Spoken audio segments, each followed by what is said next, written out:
से अच्छा प्लानिंग कुछ भी नहीं है। अगर आप मुझसे पूछेंगे कि सर आपके अनुसार अभी क्या प्लानिंग होनी चाहिए, मुझसे कोई पूछे एक लाइन में कि 45 दिन के अंदर परीक्षा की तैयारी करने का सबसे अच्छा तरीका क्या है। हाँ तो नमस्ते प्यारे बच्चों, बहुत दिन इंतजार करने के बाद आप सभी को एक प्यारा सा वीडियो मिलने जा रहा है। ये वीडियो आप देख चुके होंगे, टाइटल और थंबनेल से आप समझ गए होंगे कि ये वीडियो आपको बहुत ज़्यादा मोटिवेट करने वाला है, यानी कि 45 डेज है ना, यानी कि जो 45 दिन की हम इस वीडियो में आपको स्ट्रैटेजी बताने वाले हैं। क्योंकि बहुत सारे मेरे 10th क्लास और 12th क्लास वाले बच्चों के लिए, 12th क्लास वाले बच्चों के लिए तो इससे भी कम दिन बचा है, पर 10th वालों का लगभग इससे कुछ ज़्यादा दिन बचा है। तो किस प्रकार से जीरो से हीरो हमारी स्ट्रेटजी हो सकती है लास्ट 45 डेज में, हम बात करेंगे सिलेबस पर, हम बात करेंगे क्या प्लानिंग होनी चाहिए, बात करेंगे कि क्या हमारा टारगेट हो और कैसा हमारा रिजल्ट हो। 4 पॉइंट पर बात करेंगे। आप इस वीडियो को पूरा अंत तक देखिए। हम विश्वास दिलाते हैं आपको कि ये वीडियो आपके अंदर बहुत अच्छा आपको मोटिवेट कर देगा, आपके अंदर पढ़ने का जुनून भर देगा और प्यारे बच्चों आपका जो भी लक्ष्य है उसके लिए आपको और अच्छे से प्रतिबद्ध कर देगा। आइए देखते हैं। सबसे पहले हम बात करते हैं, कुछ इस प्रकार से अभी आप लोग का समय बीत रहा है। जैसे मैं देख पा रहा हूँ ऐसे ही आप लोग घर पे बैठ के पढ़ रहे हैं, और जैसा आप घर देख रहे हैं लगभग बिहार में हम लोग का घर ऐसा ही होता है। और हम लोग इतने मेहनती होते हैं, पढ़ते पढ़ते कभी कभी आपको बहुत ज़्यादा दुख तकलीफ होता होगा, लगता होगा कि अब मुझसे नहीं हो रहा है, क्योंकि बहुत लोग पढ़ रहे हैं। और पढ़ते पढ़ते आप बहुत मायूस हो जाते होंगे, कभी कभी आप रोने भी लगते होंगे। मैं समझ पा रहा हूँ आपकी फीलिंग्स को। लेकिन प्यारे बच्चों कहते हैं है ना कि हारा वही जो लड़ा नहीं, है ना। तो जो लोग नहीं लड़ते हैं वही लोग हारते हैं। तो प्यारे बच्चों आपको लड़ना है, और टॉपर ही बनना सब कुछ नहीं होता है। ये नहीं है कि जो हर विद्यार्थी टॉपर बन जाएगा। आप भी समझदार हैं कि 17 लाख विद्यार्थी पेपर देंगे, उसमें से कोई एक होगा जो एक रैंक लेकर के आएगा, चाहे वो 10th की बात हो या 12th की बात हो। तो लेकिन हमें एक अपने आप में सेटिस्फेक्शन, अपने नज़र में उठना, कहते हैं बच्चों दुनिया की नज़र में आप गिर भी गए, लेकिन अगर आप अपनी नज़र में उठे हुए हैं तो आप समझिए बहुत बड़े योद्धा हैं। और अगर आप अपनी नज़र में गिर गए, दुनिया की नज़र में बहुत उठ गए, फिर किसी काम का नहीं। तो अपने नज़र में उठने के लिए हमें काम करना चाहिए और हमें मेहनत करना है। तो आइए बच्चों हम लोग स्टार्ट करते हैं। सबसे पहले जब भी एग्ज़ाम का टाइम होता है तो बिहार के लगभग सभी बच्चे का ये उम्मीद होता है कि सर हमें दिशा ऑनलाइन क्लासेस के द्वारा हमें गाइड किया जाए, दिशा ऑनलाइन क्लासेस के द्वारा हमें कुछ एग्ज़ाम के टाइम में टिप्स दिया जाए, हमें समय समय पर मोटिवेट किया जाए। तो आइए बच्चों, ये आप जान ही रहे हैं कि बहुत ही जल्दी अपना परिवार 7 लाख का होने वाला है। कहाँ पर? प्ले स्टोर पर, अपना जो ऐप है इनका, है ना। तो इसके लिए भी बहुत बहुत धन्यवाद आप सभी का। आगे बढ़ते हैं। नेक्स्ट है श्री गणेशाय नमः। चलिए स्टार्ट करते हैं। सबसे पहला पॉइंट देखिए, हमने इसको पूरे 5 पॉइंट में इस वीडियो को मैंने बांटा है, और ये 5 पॉइंट आपको देखना चाहिए और अपने दोस्तों में शेयर भी करना चाहिए। पहला है हमारा सिलेबस, है ना। बातें घूम फिर के बार बार यही आ जाती है कि हमारे सिलेबस के बारे में, और हम लोग इसको लेकर के चिंतित रहते हैं। हमें कभी लगता है, अगर हम 12th के विद्यार्थी हैं, तो लगता है हमारा मैथ का सिलेबस ठीक है तो फिजिक्स खराब है, कभी लगता है फिजिक्स ठीक है तो मैथ खराब है, कभी लगता है अगर ये दोनों ठीक है तो इंग्लिश खराब है। ऐसा हमें कई बार फील होता है। तो प्यारे बच्चों मुझे लगता है कि अब जो 45 डे की स्ट्रेटजी है, आपको इस पर ज़्यादा ध्यान नहीं देना चाहिए। आपको सिलेबस पर ज़्यादा फोकस अब नहीं करना चाहिए, और अब आपको फोकस करना चाहिए आपको किस प्रकार से हम परीक्षा में अच्छे अंक ला सके। यानी हमारा अब कह सकते हैं कि हमारी जो पढ़ाई अब होने वाली है उसमें अधिकांश हमारा फोकस होगा कि किस प्रकार से हम लोग किस प्रकार से मार्क्स बेसिस पढ़ाई कर सके, है ना। यानी कि हमारा मार्क्स कैसे अच्छा आए, यानी कौन कौन से पॉइंट हमें सिर्फ हिट पॉइंट पढ़ने हैं जिससे हमारा मार्क्स आ जाए।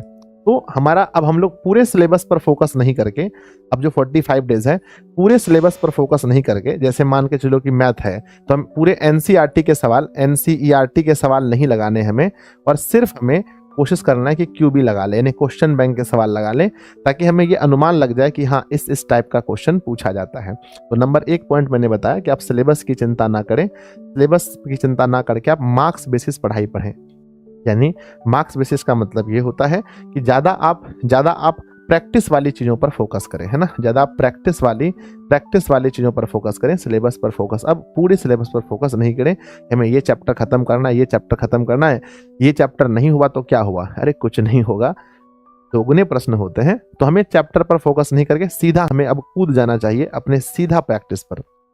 नंबर दूसरा, अगर आप मुझसे पूछेंगे कि सर आपके अनुसार अभी क्या प्लानिंग होनी चाहिए, आप मुझसे पूछेंगे तो मैं अपना 10 वर्ष का अनुभव आपको मैं यही बताऊंगा कि अब प्लानिंग का मतलब है, अब हमारा प्लानिंग ये होना चाहिए कि हम किस प्रकार से अधिक बच्चों मॉडल पेपर लगा पाएं, है ना, क्या लगा पाएं, अधिक से अधिक मॉडल पेपर लगा पाएं। क्योंकि मॉडल पेपर जब आप लगाते हैं तो इसमें सभी चैप्टर के क्वेश्चन मिक्स होते हैं और हमें बनाना होता है आधा क्वेश्चन। तो जो चैप्टर आपका वीक है या जो चैप्टर आप नहीं पढ़ पाए हैं उस चैप्टर का क्वेश्चन नहीं लगाना है, सीधा सा फंडा है। और आप जब टेस्ट देंगे, अब आपको टेस्ट शुरू कर देना चाहिए, खास करके 12th के बच्चों को डेली जो है ना, डेली एक सेट जो है आपको लगाना चाहिए। डेली आप एक सेट लगाएंगे, आप कोई भी मार्केट में जाइएगा और कहिएगा हमको एक मॉडल पेपर चाहिए, चाहे आप साइंस के हैं, आर्ट्स के हैं या 10th वाले विद्यार्थी हैं, कि मुझे एक क्या चाहिए, एक मॉडल सेट चाहिए। और उस मॉडल सेट को आप खरीद के लेकर आएंगे और उसका एक सेट एक विषय का, आज मान के चलो मैथ लगा लिया, कल साइंस लगा लिया, फिर एसएसटी लगा लिया, है ना, या फिर मैथ, फिजिक्स, केमिस्ट्री, इस तरह से आप लोग हिस्ट्री, ज्योग्राफी, पॉलिटी जो भी है आपका, उसको आप लगाएंगे। और लगाने के बाद अच्छी बात ये होती है कि जो भी मॉडल पेपर मार्केट में मिलता है उसमें आंसर भी लास्ट में दिया होता है। तो जब आप क्वेश्चन लगाएं, जब ऑब्जेक्टिव लगाएं, तो उसके आंसर सीट से अपना मैच कर लें कि आपका कितना आंसर सीट हुआ। याद रखिएगा कि जब भी आप क्वेश्चन बनाइएगा तो जितना सवाल आपको बनाना है, जैसे 100 में से 50 बनाना है, तो 50 ही आपको अटेम्प्ट करने हैं। और अटेम्प्ट करते समय आपको घबराना नहीं है, बहुत जल्दी में अटेम्प्ट नहीं करना है, आपको पहले एक बार पूरा क्वेश्चन देखना है और जिस प्रश्न में आप 100% श्योर हैं, आप उसी प्रश्न को अटेम्प्ट कीजिएगा। तो पहला तरीका मैंने बताया कि अब हमारा प्लानिंग ये है कि आपको मॉडल पेपर जो है कि आपको लगाना है।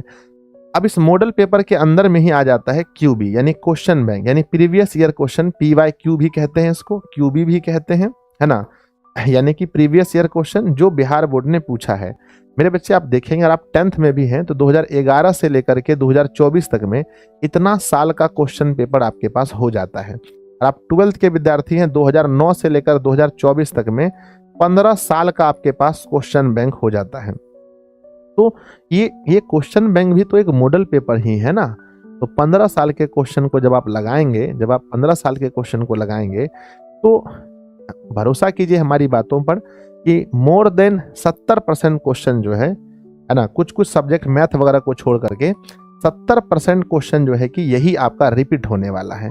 सबसे पहली बात याद रखना, मैं सच कह रहा हूं और इस बात पर आप यकीन कीजिए, आप मिला भी लीजिएगा, 70% क्वेश्चन जो है क्वेश्चन बैंक से ही रिपीट होता है। तो अब आपका, जैसा कि मैंने पहले पॉइंट में कहा कि अब आप सिलेबस पर ज़्यादा फोकस नहीं करके आप मॉडल पेपर प्रैक्टिस, और मॉडल पेपर के अंदर ही मैंने क्वेश्चन बैंक को भी मॉडल पेपर ही मान लिया, इस पर सीधा क्वेश्चन पढ़ाइए। जैसे निकालिए 2009 में क्या क्या पूछा गया है, क्वेश्चन बनाने का प्रयास कीजिए, जो नहीं जानते हैं उसका आंसर तुरंत देख लीजिए और अच्छा खासा डिस्कस कीजिए। जो प्रश्न नहीं आता है उसका आंसर जरूर एक बार देख लिया कीजिए, है ना। और ये तो हमने ऑब्जेक्टिव का बताया, और साथ में ही आपको सब्जेक्टिव भी लिखना है, साथ में आपको सब्जेक्टिव भी लिखते चलना है, सब्जेक्टिव भी लिखते चलना है ना। यानी कि जो जितना दिया गया है, जैसे कि मुझे बताया गया कि 8 में से 4 बनाए, तो 8 में से 4 तो हमें 4 प्रश्न का ही लिखना है, और सब्जेक्टिव आप बनाते चलें। अगर ओवरऑल मुझे पूछिएगा तो हम सीधा एक बात में कहेंगे कि रोज एगो परीक्षा दीजिए, है ना, रोज एक एग्जाम दीजिए, रोज एक एग्जाम दीजिए। इससे बढ़िया, हम सही कह रहे हैं, इससे बढ़िया तैयारी करने का कोई भी तरीका नहीं है। कोई भी अगर आकर के मुझे कहेगा कि इससे बढ़िया भी कोई तरीका होता है तैयारी का, तो मैं उसको नहीं मान सकता हूं। क्यों? क्योंकि बच्चों, जब मैं 10th में पढ़ता था तो मेरे समय में दुगने प्रश्न नहीं थे। जब मैं 10th 12th में पढ़ता था तो उस समय दुगने प्रश्न नहीं थे, लेकिन आप विश्वास कीजिए, और ना ही गांव में उतनी अच्छी बच्चों कोचिंग संस्थान मिल पाती है। तो हम लोग जहां पढ़ते थे, सर पढ़ाते तो बहुत मस्त थे, लेकिन सर ऑल सब्जेक्ट नहीं पढ़ाते थे। मेरे बच्चों, साइंस और मैथ हो गया बस, SST वगैरह जो है, हिंदी, संस्कृत वगैरह, ये सब पढ़ाई नहीं होती थी गाँव में, ठीक है ना। मैं समझ पा रहा हूँ कि बहुत बच्चे इस समस्या से भी जूझ रहे हैं, उनको भी पता है आपके गाँव में भी ऐसा हो रहा है। पर बच्चों, मैं क्या करता था, मैंने एक रूटीन बनाया था, है ना, मेरा अगर है ना, मैंने एक रूटीन बनाया था कि मेरा एक टाइमिंग फिक्स था। पहले तो ऑनलाइन क्लासेस वगैरह नहीं होती थी, तो शाम को हमारा जो था 5:30 बजे हम पढ़ने बैठते थे, और 5:30 से लेकर के 5:30 से लेकर के हमारा जो 8:30 बजे होता था, इस 3 घंटे में हम डेली एक सेट लगाते थे। एक सेट में ऑब्जेक्टिव सब्जेक्टिव जो भी होता था लिखने का प्रयास करते थे। और बच्चों जब आप ऐसा करेंगे, मेरी बात को विश्वास कीजिए, अगर आप एक विषय का अगर फुल टेस्ट 3-3 टेस्ट भी अगर आपने लगा लिया, 3-3 टेस्ट भी अगर आप लगा लिए एक एक विषय का, तो याद रखिएगा इससे ज़्यादा कॉन्फिडेंस आपके मन में और कहीं से नहीं आता है। क्योंकि मुझे क्या लगता है, ध्यान दे, जब हम लोग टेस्ट देते हैं ना, तो हमें लगता है भाई कि हमने तो 50 क्वेश्चन सेट कर लिया, 50 क्वेश्चन तो हमने सही कर दिया, ऐसा लगता है टेस्ट देने पर। जब हम लोग मिलाते हैं तो हमें पता चलता है भाई 50 हमें लगा था 50 में 50 सही है, पर यहाँ तो सही 42 ही हो रहा है, यहाँ तो 40 ही सही हो रहा है, यहाँ तो 35 ही सही हो रहा है। तो इससे क्या होगा कि आपका ओवर कॉन्फिडेंस जो आप हैं, वो ओवर कॉन्फिडेंस खत्म हो जाएगा। तब आप समझेंगे नहीं, परीक्षा देते समय हमको किन किन चीज़ों का विशेष रूप से ध्यान देना है। थोड़ा सा भी अपने आप को ज़्यादा हैप्पी होकर के क्वेश्चन बनाएंगे, माइनस प्लस छूट जाएगा। बहुत हैप्पी होकर बनाएंगे, लगाना है CH4 C2H4 लगा दीजिएगा, तो ये सब चीज़ आपको पता चलेगा। तो अगर मुझसे कोई पूछे एक लाइन में कि 45 दिन के अंदर परीक्षा की तैयारी करने का सबसे अच्छा तरीका क्या है, हम यही कहेंगे कि रोज एगो सेट लगाइए। बाकी इसके बाद अगर समय मिलता है तो सेल्फ स्टडी कीजिए, जो करना है कीजिए, लेकिन ईट हो चीज को जो है कि आप जरूर कीजिए बाबू लोग, है ना, जरूर कीजिएगा। हम तो हाथ जोड़ करके विनती करते हैं। मेरा बात जो बच्चा मान लीजिएगा, आज आप लिख लीजिए, जो विद्यार्थी मेरा ये बात को मान लीजिएगा कि एक ठो कोई भी विषय का रोजे परीक्षा दीजिएगा। आज इंग्लिश दिए तो कल हिंदी देंगे, और फिर दूसरा दिन फिजिक्स केमिस्ट्री मैथ देंगे। यानी एक कम से कम एक, अगर आप चाहें तो एक दिन में 2 भी लगा सकते हैं, 3-3 6 घंटा आपका चल जाएगा उसमें। नहीं तो एक ठो तो कम से कम पूरा लगाइए बाबू, एकदम एक वो विषय, ठीक है ना। तो मेरा प्लानिंग यही है, अभी का जो मेरा प्लानिंग पूछिएगा तो मैं यही कहूँगा कि इससे अच्छा प्लानिंग कुछ भी नहीं है।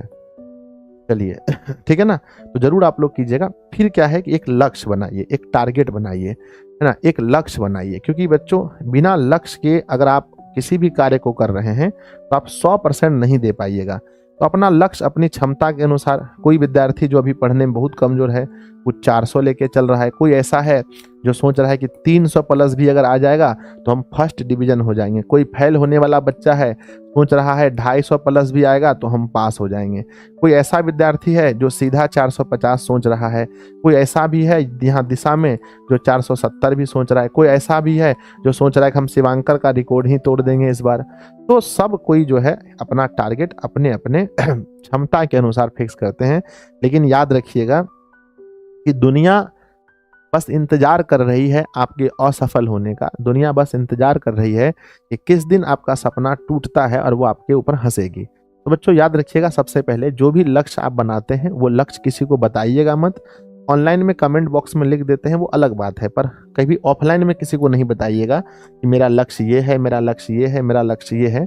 अगर आप ऐसा करते हैं और आप अपने लक्ष्य को नहीं प्राप्त कर पाएंगे तो वो लोग आपका मजाक उड़ाएंगे। तो पहले एक अच्छा खासा लक्ष्य बनाइए, और सिर्फ लक्ष्य नहीं बनाइए, उसके लिए मेहनत भी कीजिए। अब लोग हम लोग को क्या लगता है कि हम 8 घंटा पढ़ लेते हैं तो हमें ये लगता है कि मेरे इतना तो कोई पढ़ ही नहीं पा रहा होगा, लेकिन आप ये शायद गलती कर रहे हैं। हम तो ऐसे ऐसे सनकी बच्चा सबको देखे हैं जो दिन में मतलब जो 6 घंटा सोने का और 2-3 घंटा फालतू, 8-9 घंटा आप निकाल दो, 15-15 घंटा पढ़ने वाले बच्चे से भी हम मिले हैं, और मेरे समय में भी पढ़ते थे। और मैं अपनी बड़ाई मुंह से क्या करूं, मैं भी बच्चों को 12-13 घंटा तक पढ़ा हूं, है ना। चलिए अब आगे बढ़ते हैं। आप समझ गए, एक अच्छा खासा एक लक्ष्य बनाइए, तभी आप मतलब कि आप उसके लिए आप लगे रहिएगा। और नेक्स्ट क्या है कि उसको फील कीजिए। रिजल्ट क्या है, रिजल्ट क्या है, जैसा हम मेहनत करते हैं तो हमें रिजल्ट मिलता है। तो रिजल्ट एक ऐसा चीज है जिसको ना फील करने वाली चीज है। तो बहुत ही आप काल्पनिक बनिए, है ना, बहुत ही आप काल्पनिक बनिए, और आप कल्पना कीजिए कि अगर ऐसा होगा तो क्या होगा, अगर ऐसा होगा तो क्या होगा।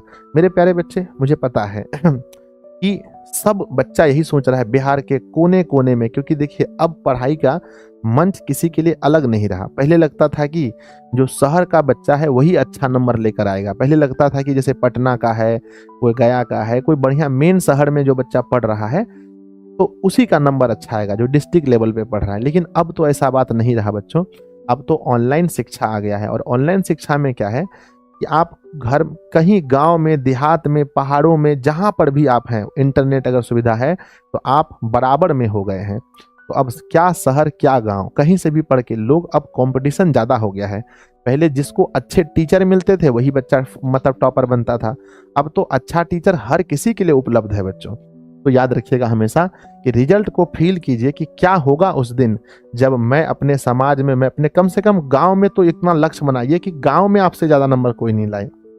मिनिमम अगर आप दिशा में भरोसा करते हैं तो मिनिमम इतना तो जरूर बनाइए कि आप जिस कोचिंग में पढ़ते हैं, कम से कम जिस कोचिंग में पढ़ते हैं उसमें आपसे ज़्यादा नंबर कोई लेकर नहीं आना चाहिए। जिस गांव में आप रहते हैं उस गांव में आपसे बेसी नहीं लाना चाहिए। आप प्रखंड में प्रखंड लेवल का सोचिए, आप जिला लेवल का सोचिए कि जिला में सबसे ज़्यादा नंबर लाना है। और अगर आप पढ़ने में और बहुत अच्छे हैं तो आप डायरेक्ट बिहार लेवल पर भी सोच सकते हैं कि बिहार लेवल पर जो है कि हमसे आगे कोई नहीं होगा। नॉर्मल लोग होते हैं, ऐसा मत समझिए कि जो लोग टॉपर बिहार लेवल पर होते हैं बहुत अलग होते हैं। हम तो शिवांकर से भी मिले हैं, आदर्श से भी मिले हैं, आदित्य से भी मिले हैं, अजीत से भी मिले हैं। और बच्चों बहुत बच्चे से 2023 से लेकर 24 तक में सबसे अधिक टॉपर से मिलने का और सबसे अधिक टॉपर को आशीर्वाद देने का हमें सौभाग्य प्राप्त हुआ है। तो मैंने तो देखा है बच्चों कि बहुत खास नहीं होते हैं लोग, बस हाँ, लेकिन सबके अंदर हम एक चीज़ कॉमन देखते हैं कि सब लोग बहुत ज़्यादा मेहनती होते हैं। यानी कि कोई भी अगर निकाल के देखे तो 12, 14, 15 घंटा से कम कोई नहीं पढ़ देते एक लास्ट के 45 डेज में। तो ये मोटिवेशन आपके लिए हम इसलिए लाए हैं ताकि ये 45 दिन जो है यही आपका रिजल्ट बनाएगा। हम तो पहले भी बोलते थे कोई मायने नहीं रखता है कि किसी भी रेस में पहले आगे कौन था या बीच में आगे कौन था, मायने रखता है कि अंत में आगे कौन होता है। तो बच्चों इसके लिए आप प्लानिंग कीजिए, अभी भी कुछ नहीं बिगड़ा है, याद रखिएगा अभी भी कुछ भी नहीं बिगड़ा है। अब लास्ट में मैं अपने तरफ से आपको परीक्षा का कोई टिप्स देना चाहता हूँ, इसको आप लोग ग्रहण कीजिए। पहला क्या है, पहला टिप्स क्या है कि डेली आप मोटिवेट रहिए, है ना। डेली आप मोटिवेट रहिए, कुछ भी हो जाए किसी भी स्थिति में आपको मोटिवेट रहना है। कोई आसपास में परीक्षा के समय में कोई घर में बीमार हो गया, आप बीमार हो गए, आसपास में लड़ाई झगड़े हो रहे हैं, फिर भी अपने आप को बोलो कूल डाउन कूल डाउन। ये 45 दिन आपके जीवन का सबसे महत्वपूर्ण दिन होने वाला है। तो इसके एक एक मिनट को, इसके एक एक सेकेंड को, इसके एक एक घंटे को बहुत अच्छे से यूटिलाइज करने के लिए आप मोटिवेट रहिए, बहुत मोटिवेट रहिए। बच्चों मोटिवेट रहने के लिए आप कुछ मोटिवेशनल सॉन्ग्स वगैरह भी सुन सकते हैं। मैं ऐसा करता हूं, मैं अभी भी सुनता हूं, है ना। आप यूट्यूब वगैरह पर सर्च मार करके कुछ मोटिवेशनल सॉन्ग्स वगैरह जो है कि आप उसमें, है ना, देख सकते हैं। जैसे एक दंगल मूवी की है तो दंगल वाला देख सकते हैं, और एक बंदिया, आपको पता है बंदिया वो बंदिया, उसको सुन सकते हैं। और बच्चों एक है ना पिघला दे, ऐसा कुछ करके ना, जंजीरे वाला है, इसको सुन सकते हैं मेरे बच्चे। उसका सुल्तान मूवी का है ना, ये सुल्तान करके आता है एक सॉन्ग, रे सुल्तान, है ना, इस टाइप का सॉन्ग आता है, ठीक है ना। और आरंभ है प्रचंड, है ना, आरंभ है प्रचंड, आरंभ है प्रचंड। तो सुबह सुबह आप अगर चाहें, जैसे आप उठते हैं आपको थोड़ा आलस्य महसूस होता है, तो दंगल है, बंदिया है, पिघला दे जंजीरे और सुल्तान है, आरंभ है प्रचंड, ये सभी सॉन्ग्स को आप सुबह सुबह सुन सकते हैं, जिससे आप बहुत ज़्यादा मोटिवेट होंगे, ठीक है। तो ये मोटिवेट होंगे। और दूसरी बात क्या है कि मोटिवेट होने के लिए आप हमेशा याद इसको भी कर सकते हैं कि आपने जब शुरू किया था तो उस दिन आपने अपने आप से क्या वादा किया था। जिस दिन आप 10th में प्रवेश किए थे या जिस दिन आप 12th में गए थे, उस दिन आप अपने आप से क्या वादा किए थे। तो ये भी बहुत इंपॉर्टेंट होता है बाबू लोग, ठीक है ना। चलिए ये हो गया मोटिवेट करना है। दूसरा क्या है, दूसरा मैंने बोला टिप्स में, दूसरा क्या है, आपका हेल्दी होना बहुत ज़रूरी है। आपका स्वास्थ्य पर ध्यान रखना अभी बहुत ज़रूरी है। तो अपने स्वास्थ्य पर भी ध्यान रखिए। बहुत सारे पेरेंट्स फ़ोन करते हैं, कहते हैं सर आप समझाइए, मेरी बेटी जो है कि पढ़ रही है, वो खाना पीना नहीं खाती है, या मेरा बेटा खाना पीना छोड़ दिया है, खाना सिर्फ पढ़ाई कर रहा है। नहीं आपको हम बताते हैं भगवान बुद्ध की घटना। भगवान बुद्ध ने कहा था किसी भी धागे को अगर आप बहुत ढील छोड़ेंगे तो भी उसमें सॉन्ग, मतलब कि उसमें वो नहीं बनेगा, गिटार नहीं बनेगा, और बहुत ज़्यादा खींचेंगे तो टूट जाएगा। तो मध्यम में रखने से ही गिटार बनता है। तो बच्चों अपने आप को पूरा छूट भी नहीं देना, अपने आप को बहुत ज़्यादा दिक्कत में भी नहीं डालना है, आपको बीच का रास्ता अपनाना है, तभी हो पाएगा। तो अपने स्वास्थ्य का ध्यान दीजिए बाबू लोग, है ना, मोटिवेट रहिए, अपने स्वास्थ्य का ध्यान रखिए। और बच्चों अभी कहीं जाने से अवॉइड कीजिए, है ना, अवॉइड कीजिए कहीं जाने से, मतलब किसी रिश्तेदार के यहाँ, कोई मतलब फालतू के आपको कहीं भी नहीं जाना है, ना किसी रिश्तेदार के यहाँ जाना है, ना कोई शादी फंक्शन पार्टी में जाना है, ठीक है ना, कोई भोज भात कहीं नहीं जाना है। आप ये चीज़ कीजिए कि सब कुछ होगा। देखिए कोई कहीं नहीं जा रहा है, 45 दिन के बाद भी आपको ये सब कुछ मिलेगा। तो अभी कुछ दिन के लिए अपने आप को आइसोलेट कर लीजिए, अपने कमरे में ही रहिए जो कहीं जाने से अवॉइड कीजिए कोई भी। और दूसरी बात है क्या, संगति बच्चों। नेक्स्ट क्या है, नंबर चौथा हम आपको टिप्स देंगे कि आपकी संगति अच्छी होनी चाहिए। संगति है ना, संगति मीन्स होता है आपके जो आसपास के लोग हैं, आपके दोस्त हों चाहे आपके साथ में पढ़ने वाले हों, ठीक है, ये लोग अच्छे होने चाहिए। कई बार लोग मुझे कहते हैं कि सर मेरा 10 नंबर कम हो गया इसलिए क्योंकि मेरा दोस्त पढ़ने वाला नहीं था, वो मुझे हमेशा दिक्कत करता था, हमें प्रेशराइज्ड करता था कि घूमने चलो ये वो। तो अभी आपकी संगति होना बहुत अच्छा ना, बहुत अच्छा संगति होना जरूरी है। यानी वैसे लोगों से संगति रखिए जो आपके तरह ही मोटिवेट हो, जो आपके तरह ही डेडिकेट हो, जो आपके तरह ही अपने लक्ष्य को लेकर के बहुत ज़्यादा सीरियस हो, अपनी बोर्ड परीक्षा को लेकर सीरियस हो। तो अपनी संगति पर ध्यान दीजिए बाबू, है ना, अच्छे से आप मोटिवेट रहिए, स्वास्थ्य पे ध्यान दीजिए, अवॉइड कीजिए। और नेक्स्ट क्या है, नंबर 5वां अगर मुझसे आप पूछेंगे तो मैं कहूँगा बच्चों कि विश्वास, है ना, अपने ऊपर आप विश्वास रखिए कि हाँ मुझसे हो जाएगा, मैं कर लूँगा। विश्वास रहना बहुत ज़रूरी है ना। आशा विश्वास यही सब चीज़ है जो आपको मतलब कि देता है कि भाई आप कर सकते हो, ठीक है ना। उसके बाद क्या है, उसके बाद नंबर 6 में है अपनी हैंड राइटिंग पर आप लोग ध्यान दीजिएगा। हैंड राइटिंग पर ध्यान दीजिएगा। इतना सब कुछ अब ज़्यादा नहीं बोलेंगे, नहीं तो फिर आप लोग याद भी नहीं रख पाइएगा। तो इन सभी चीज़ों पर आप ध्यान रखिएगा। अगर आपको लगता है कि बार बार जो है मेरे बच्चे बार बार हम इस चीज़ को याद नहीं कर सकते हैं, क्या बोलें, तो इसको लिख कर कहीं पर रख लीजिएगा, है ना। हम ज़्यादा मोटिवेशन वीडियो नहीं डालते हैं क्योंकि आप फिर भूल जाएंगे कि हमें किस वीडियो के अनुसार मोटिवेट रहना है। तो बच्चों हम अभी भी ज़्यादा वीडियो नहीं डालेंगे, अब कुछ दिन बाद ही मेरा वीडियो आएगा। तो आप इस वीडियो के अनुसार ही अपने आप को मोटिवेट कीजिए। जो वीडियो मैंने भेजा है कुछ नया मत सोचिए, है ना, या फिर मोटिवेशन वीडियो दीजिए। आपको अगर हर 10 दिन में 5 दिन में अगर मोटिवेशन वीडियो की आवश्यकता पड़ रही है, इसका मतलब आप सच मानिए, बुरा नहीं मानिएगा, आप नहीं पढ़ रहे हैं अच्छे से, ठीक है, आपसे नहीं हो पाएगा उतना अच्छा। तो आपको बार बार मोटिवेशन वीडियो चाहिए भी नहीं। एक बार सर प्लानिंग बता दिए, अब इस प्लानिंग से आपको एग्जाम तक चलना है। अब मेरा क्या है, बहुत डिमांड कीजिएगा तो हम तो वीडियो ला देंगे, लेकिन आपकी भलाई के लिए कहते हैं कि आप ज़्यादा मोटिवेशनल वीडियो से अच्छा है कि भाई एक जो मोटिवेशनल वीडियो मिला है, मैंने अपना 100% इस वीडियो में दिया है, इसको फॉलो जरूर कीजिए। बाकी क्या है, अगर आप चाहते हैं कि भाई नहीं हमारी तैयारी में दिशा ऑनलाइन क्लासेस का योगदान रहे, देखिए हमारा योगदान तो बच्चों बिहार के बच्चों के लिए कई वर्षों से रहा है।